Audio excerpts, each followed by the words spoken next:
সম্মানিত ভিউয়ার্স, আসসালামু আলাইকুম। আপনাদেরকে এই ভিডিওটা দেওয়ার অর্থ হচ্ছে, আমি মাক্সির সাথে রেড চেকারের জোড়া দিয়েছিলাম, আপনারা জানেন সেই ভিডিওটিও আমি দিয়েছিলাম। কিন্তু আমি যখন খাবার দিতে যাই তখন মাক্সি বেরিয়ে যায় খাঁচা থেকে সেই শাটিংয়ের কাছে।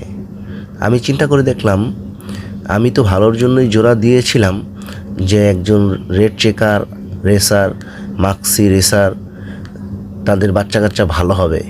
কিন্তু আমি ভেবে দেখলাম আমার ভাবনাটাই ভুল। কারণ জোড়া আমি যেভাবেই দেই না কেন তাদের মধ্যে মিল থাকতে হবে।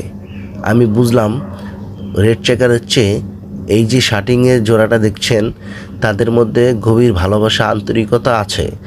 এখন আমি যদি অনেক বড় ভালোবাসার মানুষ, অনেক বড় বীর পুরুষও শাটিংয়ের কাছে এনে দেই, কোনো লাভ হবে না।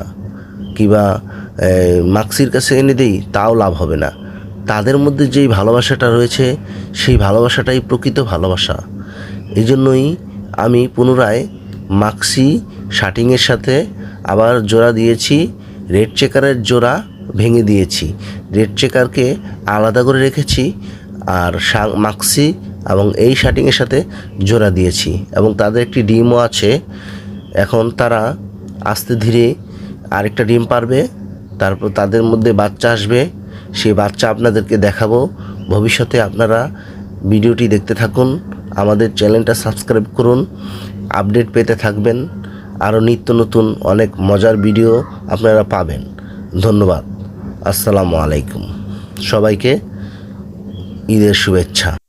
তাই আপনারাও কোনো কবুতরের জোড়া দেওয়ার আগে ভেবে দেখবেন, যদি কোনো কবুতরের সাথে জোড়া দেন সেটা